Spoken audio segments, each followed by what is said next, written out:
ஆரி media நண்பர்களுக்கு வணக்கம். மிக நீண்ட இடைவெளிக்கு பின்னர் மீண்டும் இந்த நாவலை தொடர்வதில் மிக்க மகிழ்ச்சி அடைகிறேன். இன்று நாம் பாலகுமாரன் அவர்கள் எழுதிய உடையார் நாவல் 3ஆம் பாகத்தின் 131வது பகுதியை காண்போம். சக்கரவர்த்தி அவர்களே, 3 வண்டிகள் அடிக்கற்கள் பாறைகளோடு தஞ்சை எல்லையில் நின்று கொண்டிருக்கின்றன.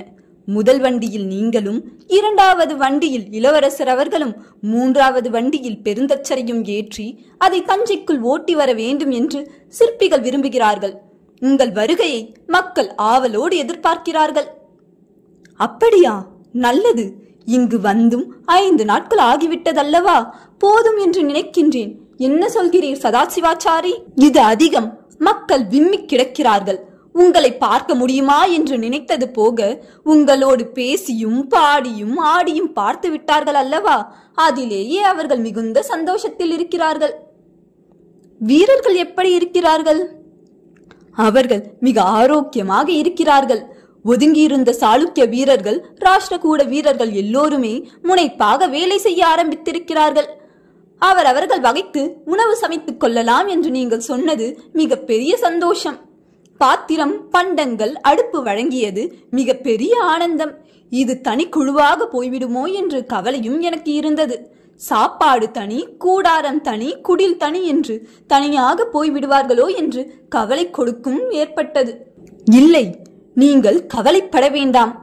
அவ்வப்போது சோழ வீரர்களையும் பாண்டிய வீரர்களையும் போய் குசலம் விசாரிக்க வைத்து விடுவோம். பாண்டிய வீரர்கள் எப்படி இருக்கிறார்கள்? வருத்தமே இல்லை, சிறிதளவு கூட இல்லை. பாண்டிய வீரர்கள் வெள்ளையானவர்கள் என்பது அவர்களுடைய பேச்சிலும் நடவடிக்கையிலும் தெரிந்து கொள்ள முடியும். அவர்களை மதித்தால் போதும், பதிலுக்கு பல மடங்கு மதிப்பார்கள். அன்பாக இருப்பார்கள். வீரபாண்டியன் விஷயம் ஒன்றுதான் அவர்கள் வருந்துகின்ற விஷயம். அந்த வீரபாண்டியனை கொன்றவரை பழிக்கு பழகி வாங்கிவிட்டோம் என்ற எண்ணத்தினால் அந்த காயமும் மெல்ல ஆறத் துவங்கிவிட்டது. தேவார திருவாசகங்கள் சிலது கற்றுக்கொண்டு வந்து இங்கு 4 இளைஞர்கள் நன்றாக பாடுகிறார்கள். திருநீறு அணியாமல் வேலைக்கு பாண்டிய வீரர்கள் வருவதே இல்லை. வைணவ சம்பிரதாயத்தினரும் இருக்கிறார்களே. துளசி செடி நட்டு ஹனுமன் படம் வரைய சொல்லி கேட்டு அதை பூஜிக்கிறார்கள். ஆனால் திருநீறு கிடைத்தாலும் விட்டுக் கொள்கிறார்கள். அப்படி பெரிய பிரச்சனை என்று ஏதும் இல்லை. வேறு என்ன உதவிகள் வேண்டும்? நிறைய கயிறுகள் வேண்டும். இப்பொழுது இருக்கிற கயிறுகள் போதாது. அங்கே கொடுக்கப்பட்ட கயிறுகள் மறுபடியும் திரும்பி வர வேண்டும். கயிறுகளை அவர்களே வைத்துக் கொண்டு எங்களை சங்கடத்தில் ஆழ்த்திவிடப் போகிறார்கள். நார்த்தாமலை கயிறு என்று தனி பின்னல், தனி முடிச்சுகளாக இருக்க வேண்டும். அடே அப்பா, நல்ல சிந்தனைகள். கயிறு திரிப்பதை வேறெங்கும் செய்வதை விட இங்குள்ள ஒரு கிராமத்தினரை வைத்து செய்யலாம் என்றிருக்கிறேன். அவர்கள் சிறிய அளவில் கயிறுகள் முறுக்குகிறார்கள்.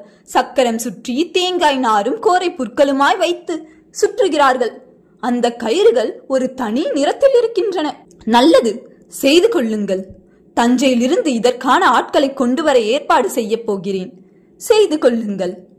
வண்டியின் மீது வெறுமே கற்களை வைக்காமல் பழந்துண்டங்களை போட்டால் குறுக்கே கம்பு போட்டு நெம்புவதற்கு, புரட்டி போடுவதற்கும் வாகாக இருக்கும். எனவே பல பனை மரங்களை வெட்டி சாய்க்க வேண்டியிருக்கும். அவைகளை துண்டு போடவும் ஆட்கள் அமர்த்த போகிறேன். செய்து கொள்ளுங்கள். இடையராது சமையல் வேலை நடந்து கொண்டிருக்கிறது. கருவேலங்காடுகள் பெருமளவில் அழிக்கப்படும். நல்லது, நடக்கட்டும். கருவேலங்காடுகள் அழிந்தால் விளைநிலமாக மாறுவதற்கு வாய்ப்பு இருக்கிறதே. சக்கரவர்த்தி சொல்ல பலரும் தலையசைத்தார்கள். மேற்கே இருந்தும் கிழக்கே இருந்தும் ஆடுகள் ஓட்டி வர செய்திருக்கிறேன். அவைகள் உணவுக்காக வெட்டப்படுகின்றன.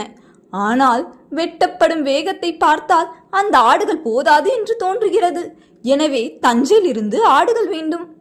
96 ஆடுகளாக 96 ஆடுகளை அனுப்ப ஏற்பாடு செய்கிறேன். மிக்க மகிழ்ச்சி. தேவரடியார்கள் இதற்கு மேல் இங்கு தங்க விருப்பமில்லை. எனவே இவர்களை அனுப்பி வைத்துவிட்டு சில நாட்களுக்கு பிறகு மறுபடியும் இன்னொரு குழுவினரை வர செய்து ஆடல் பாடல்கள் நடத்த அனுமதிக்க வேண்டும். அப்படியே நீ இது பற்றி சாவூர் பரஞ்சோதிக்கு கடிதம் எழுதலாம். என் பெயரை உபயோகப்படுத்தலாம். சாவூர் பரஞ்சோதியை சந்திக்கிற பொழுது நானும் இது பற்றி சொல்லிவிடுகிறேன். கடைசியாக கணக்கு எழுத எனக்கு ஆட்கள் வெகு நிச்சயம் தேவை. எதை மறந்தாலும் இதை மறந்து விடாதீர்கள். எவ்வளவு சீக்கிரம் அவர்கள் இங்கு வருகிறார்களோ அவ்வளவு சீக்கிரம் எனக்கு சௌகரியம்.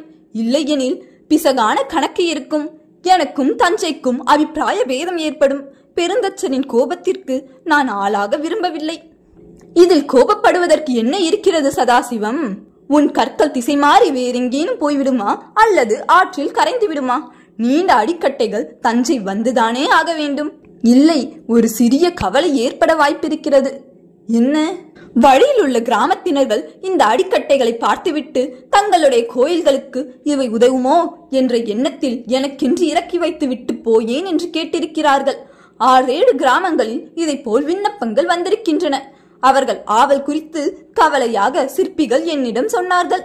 ஒருவேளை 3 தூணில் ஒரு தூணை உருட்டி எடுத்துக்கொண்டால், இரவோடு இரவாக கயிறு போட்டு தோளில் தூக்கி எங்கேனும் புதரில் மறைத்து கொண்டால் சிரமம் அல்லவா? அலுப்பாக வரும் வீரர்களுக்கு உணவு கொடுத்து தூங்க செய்து எடுத்து போகலாம் அல்லவா? அப்படி ஒரு வாய்ப்பும் இருக்கிறது. நான் மிக கடுமையாக இருப்பேன். ஆனால் இதை முன்கூட்டியே சொல்ல வேண்டாம். இப்படி நடக்கிறதா என்று பார்ப்போம். அல்லது வேறு விதமாகவும் செய்யலாம். ஒவ்வொரு கிராமமும் 3 தூணுக்கான ஓலையை வாங்கி அவரவர்கள் கிராமத்தில் வந்துவிட்டது என்று சொல்லி அங்கிருந்து அந்த ஓலையை அடுத்த கிராமத்தில் கொடுத்து 3ம் வந்து சேர்ந்தன என்று அவர்களும் சொல்லி ஒவ்வொரு கிராமமும் என்ன வாங்கிக் கொள்கிறது, என்ன அனுப்புகிறது என்பதை தெளிவாக குறித்துக் கொள்ள வேண்டும் என்று சொல்லிவிடலாம். மிக்க நல்ல யோசனை. சதாசிவம் சிரித்தார். அதாவது என்று சக்கரவர்த்தி ஆரம்பிக்கும் முன் சதாசிவம் உள்ளே புகுந்தார்.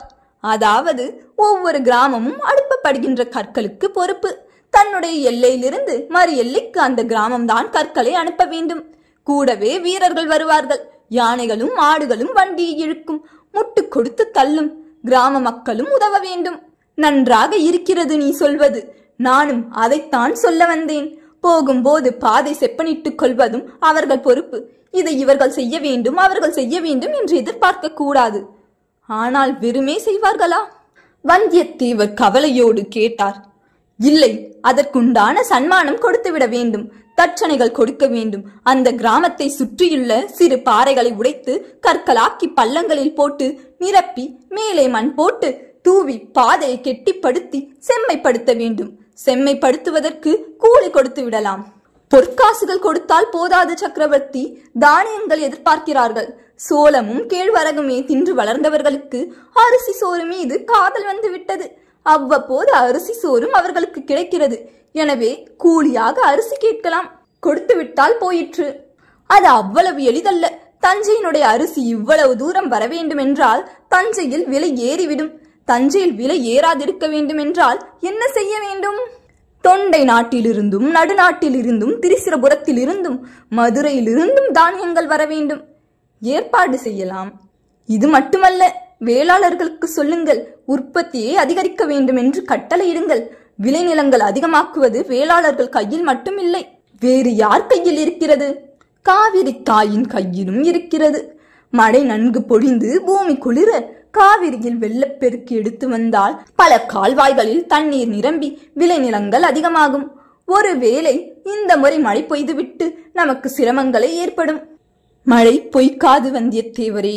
மழை நிச்சயம் நன்கு வரும். சதாசிவம், நான் விடை பெறுகிறேன். இன்னும் வேறு ஏதேனும் வேண்டுமா? எனக்கு எதுவும் வேண்டாம் சக்கரவர்த்தி. உங்களுடைய அன்பும் அண்மையும் எனக்கு கிடைத்திருக்கிறதே, இதைவிட பெரும் பேறு வேறு என்ன? சதாசிவம், இங்கே நல்லதொரு வீடு கட்டிக்கொண்டு உங்கள் பெண்டு பிள்ளைகளோடு இருப்பதற்குண்டான அனுமதியும் உங்களுக்கு தருகிறேன். குழந்தைகளை உறவினர்களை இங்கே வரவழையுங்கள். உங்களுக்கு அது மன மகிழ்ச்சியை தரும். மன்னரே, என் நன்றியை எப்படி தெரிவிப்பதென்றே தெரியவில்லை. உங்களுக்கு நன்றி. உண்மையில் நான் நன்றி சொல்ல வேண்டும். என்னுடைய நெடுங்கால கனவை என்னால் நிறைவேற்றிக் கொள்ள முடியுமா? நீங்கள் இல்லாது செய்து கொள்ள முடியுமா? நீங்கள் செய்கிறீர்கள் என்பது எவ்வளவு சந்தோஷமாக இருக்கிறது. அடிக்கட்டைகள் வர வர அஸ்திவாரங்கள் மிக சரியாக போடப்பட்டுவிடும். நான் விடை பெறுகிறேன். சக்கரவர்த்தி நிதானமாக குதிரை ஏறி வந்தியத்தேவரும் பழுவேட்டரையரும் இளவரசர் ராஜேந்திரரும் சூழ நடக்கிற போது மக்கள் வரிசையாக நின்று தங்கள் நீர் துளிகளை தரையில் உதிர்த்தார்கள். குதிரைகள் அதை மிதித்து நடந்து போயின.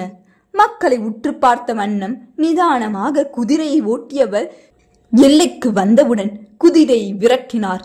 அடுத்த கிராமத்திற்கு போய் பாதைகளை சரிபார்த்து இரவும் பகலும் குதிரை ஓட்டி தஞ்சை எல்லைக்கு போனார். சுற்றியுள்ள கிராமங்களிலும் கற்கள் நகருவது பற்றிய உத்தரவுகள் அதிகாரிகளால் வேகமாக பிறப்பிக்கப்பட்டன. மக்கள் மிரட்சியோடு அதை கேட்டுக்கொண்டார்கள். மக்கள் மிரளுவது சக்கரவர்த்திக்கு தெரிந்தது. அவர் அயற்சியோடு முதல் வண்டிக்கு போய் அதை குதிரையில் சுற்றி வந்தார். ஒரு கோரைப்பாய் வேண்டுமென்று கேட்டார். அந்த கோரைப்பாய் கற்கள் மீது போடப்பட்டதும் அதன் மீது ஏறி அமர்ந்து கொண்டார். கோரைப்பாயின் மீது மெல்லிய துணியும் விரித்து தலையணையும் கொடுத்தார்கள். 2 தளிச்சேரி பெண்கள் மெல்ல விசிற வெட்ட வெளியில் வண்டியின் மீதுள்ள 2 பாறை கற்களின் மீது சக்கரவர்த்தி அயர்ந்து படுத்து தூங்கினார். இளவரசுக்கும் பழுவேட்டரையருக்கும் வந்தியத்தேவருக்கும் கயிற்றுக்கட்டில் போடப்பட்டன. கிராம மக்கள் விழித்திருந்தார்கள். சக்கரவர்த்தி கண் விழித்த போது மக்கள் ஆரவாரம் செய்தார்கள். சோழம் சோழம் என்று கத்தினார்கள். சக்கரவர்த்தி கண் விழித்த போது வேளாளர் வீட்டிற்கு போய் முகம் கை கால் கழுவி சுடுகஞ்சியை குடித்து கை கால் சுத்தம் செய்த பிறகு அந்த ஊர் தளிச்சேரி பெண்டுகள் வரவேற்றார்கள். தலையில் கைகளில் கால்களில் எண்ணெய் துடைத்து நல்லெண்ணெய் மூக்கு வழியாக உறிஞ்சச் சொல்லி பிறகு கைப்பிடித்து அழைத்து போய் முக்காலியில் உட்கார வைத்து பெரிய பாத்திரத்தில் வெந்நீர் விளாவி வாசனை பொடிகள் கலந்து தலையில் தேய்த்து எண்ணெய் நீக்கி மாற்றி மாற்றி நீர் ஊற்றினார்கள். சக்கரவர்த்தி குளித்துவிட்டு மாற்றுடை அணிந்து கொண்டார். நெற்றியில் திருநீரும் குங்குமமாய் வெளியே வந்தார். தலைப்பாகை இல்லாது கழுத்தில் முத்து மாலை மட்டும் மின்ன, கையில் ஒற்றை கங்கணம் இருக்க, இடுப்பில் வாள் இல்லாது பட்டு துணி மட்டும் இருக்க கட்டி வந்து வண்டியின் மீது ஏறிக்கொண்டார். கூந்தலின் நுனியில் மட்டும் ஒரு சிறு முடிச்சு மட்டும் போடப்பட்டிருந்தது. இந்த வயதிலும் என்ன அழகாக இருக்கிறார் பார் என்று மக்கள் வியப்போடு அவரை பார்த்தார்கள். எலுமிச்சை பழங்களும் நாரத்தை பழங்களும் கீழே வைக்கப்பட்டன. வண்டிக்கு தீபம் காட்டப்பட்டது. ஹோரை நன்றாக இருக்கிறது, கிளம்புங்கள் என்று சொல்லி சக்கரவர்த்தி கயிறு சுருக்கினார். முன்னே இருந்த காளைகள் இழுத்தன. பின்னே இருந்த யானை மெல்ல முட்டி பாறையை தள்ளியது. வண்டி பெரும் சப்தத்துடன் சற்று சரிவான அந்த பிரதேசத்தில் வேகமாக ஓடத் துவங்கியது. மக்கள் பின்தொடர்ந்தார்கள். மெய்க்காவல் வீரர்கள் அவர்களை மெல்ல அப்புறப்படுத்தினார்கள். சக்கரவர்த்தியின் பாரவண்டி சரிவு இறங்கி மேடு ஏறிய போது ராஜேந்திரர் வண்டி நகர்ந்தது. ராஜேந்திரர் வண்டி நகர்ந்த சிறிது நேரத்தில் பெருந்தச்சரின் வண்டியும் நகர்ந்தது. ராஜேந்திரரை வழியனுப்பி வைத்த சிற்பிகள் பெருந்தச்சரின் வண்டியை சட்டென்று நிற்க வைக்கின்ற ஆப்புகளோடு வண்டியில் உன்னிப்பாய் கவனித்தபடி சிற்பிகள் தொடர்ந்தார்கள். அந்த 3 வண்டிகளுமே பக்கத்திற்கு 8 சக்கரங்களாய் 16 சக்கரங்கள் கொண்டிருந்தன. 9 அச்சுகள் கொண்டிருக்கின்றன. ஏதேனும் ஒரு அச்சு உடைந்து விட்டாலும் சக்கரத்தை மாற்றிவிடலாம் என்பது போல அமைப்பு இருந்தது. எல்லா அச்சுகளிலும் குறுக்கு சட்டமாய் தனி மரப்பலகை அடித்திருந்தார்கள். குணசீலன் வண்டிகளின் அமைப்பை அசைவை பார்த்து கொண்டே சுற்றி சுற்றி வந்தான். பெருந்தச்சர் அவன் ஆர்வத்தை கவனித்துக் கொண்டு அவனை எப்படி பயன்படுத்துவது என்ற யோசனையோடு வண்டி ஓட்டினார். குணசீலனுக்கு கணித ரீதியான கற்பனை திறன் இருக்கிறது என்பதை புரிந்து கொண்டார். தொலைவில் புல்மேடு தெரிந்தது. சக்கரவர்த்தியின் வண்டி கோயிலின் எண்ணெயில் நிறுத்தப்பட்டது. அடுத்தது இளவரசர் வண்டி போய் நின்று கொண்டது. மரத்திற்கு மரம் சரியாக இல்லை என்று ஒரு அயற்சியோடு குணசீலன் பேசினான். என்ன குணசீலா? மாடுகளை விரட்டியபடியே பெருந்தச்சர் கேட்டார். ஐயா, மர அச்சுகளின் மீது மரத்தை வைத்து ஆணி அடித்தால் அது ஒன்றும் உறுதியில்லை. பலு முழுவதும் ஆணிகளின் மீது விடுகிறது. ஆணிகள் அனைத்தும் அசைந்து அடிக்கப்பட்ட மரத்தின் ஓட்டையை பெரிதாக்கி விடுகின்றன. இப்பொழுது மரத்தின் மீது பலு விடுகிறது. அப்படியல்லாது நீண்ட இரும்பு பட்டையை ஓட்டையிட்டு ஓட்டைக்குள் திருகு வைத்து மரத்தோடு இணைத்து விட வேண்டும். தனியாக ஒரு இரும்பு பட்டை தயார் செய்ய வேண்டும். தயார் செய்யப்படும் போதே அதில் சுண்டு விரல் அளவுக்கு ஓட்டைகள் இருக்க வேண்டும். அதாவது ஒரு மரத்தச்சரும் கருமாறும் சேர்ந்து செய்ய வேண்டிய வேலை. அது மட்டுமில்லை, இன்னொரு எண்ணமும் வந்துவிட்டது. என்ன? சேர தேசத்தில் மன்னருடைய தேர் சக்கரத்தை நான் பார்த்திருக்கிறேன். தேர் சக்கரத்தின் உள்புறத்தை ஒரு இரும்பு வட்டமும் அச்சில் ஒரு இரும்பு வட்டமும் வைத்து இணைத்து விட்டார்கள். அதாவது மரத்தோடு மரம் உரசுவதற்கு பதில் இரும்போடு இரும்பு உரசும். அந்த 2க்கும் நடுவே எண்ணெய் இட்டு விடுவார்கள். வண்டி வழுக்கிக் கொண்டு ஓடும். சட்டென்று வியப்போடு பெருந்தச்சர் அவனை பார்த்தார். 16 சக்கரங்களுக்கும் இப்படி செய்து விடலாம் என்கிறாயா? பெருந்தச்சர் வினவினார். ஆமாம் ஐயா, ஒன்று செய்யுங்கள். தஞ்சைக்கு போன பிறகு இந்த வண்டியை என்னிடம் கொடுத்து விடுங்கள். நான் சற்று கருமாரிடம் வரை எடுத்துக்கொண்டு போய் வருகிறேன். ஆனால் என்னோடு அவர்கள் ஒத்துழைப்பார்களா? எதற்கும் ஒரு சிற்பியையும் என்னோடு அனுப்புங்கள். எதற்கு? நானே வருகிறேன். எங்கேயோ ஒரு மாற்றம் இருக்கிறது. அப்படியா? என்ன? கோணலாக இருக்கிறது.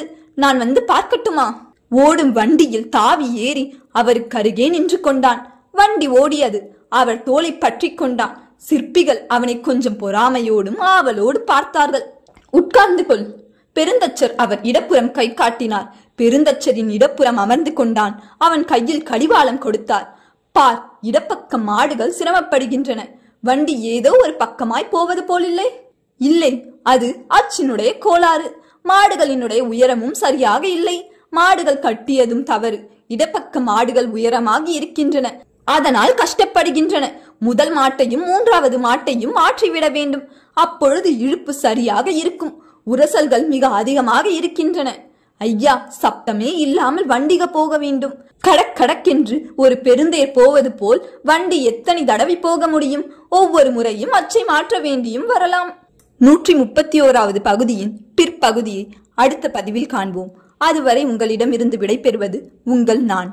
இந்த வீடியோ உங்களுக்கு பிடிச்சிருந்தால் லைக் பண்ணுங்க, ஷேர் பண்ணுங்க, கமெண்ட் பண்ணுங்க. மேலும் இது போன்ற வீடியோக்களை காண்பதற்கு ஆரி மீடியா சேனலை சப்ஸ்கிரைப் பண்ணுங்க. நன்றி.